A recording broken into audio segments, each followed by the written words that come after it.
Adesso ragazzi in 448 vi faccio un bel video di questa Metabolic Bar presa al Tosano. Il prodotto intanto è 50 grammi, quindi più del 50% sono proteine, 26 grammi, 3 grammi MCT che, perdonate l'ignoranza.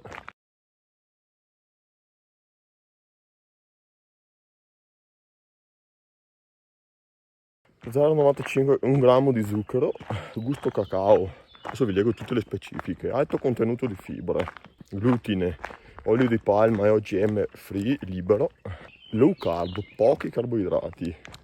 Adesso andiamo a assaggiare perché oggi ho corso abbastanza qui in montagna. Andiamo a gustare.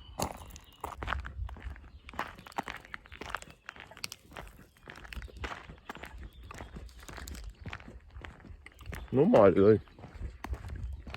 Buona ragazzi. Vedete, adesso vi faccio vedere anche la parte interna.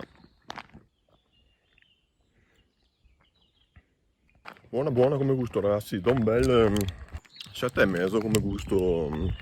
Appena messo in bocca l'ultimo morso ragazzi, gli ultimi due qua. Andiamo di mangiare sì la barretta proteica, ma come se avessero cliccato sopra il sapone liquido. Non buona la parte finale. Oh, ragazzi ho dovuto berci dietro un po' d'acqua, confesso alla fine, perché è stata tosta da mandare giù. Vabbè, diciamo che è difficile un po' capire così in modo concreto i benefici. Come gusto diamo un 6, dai, stiamo sulla sufficienza.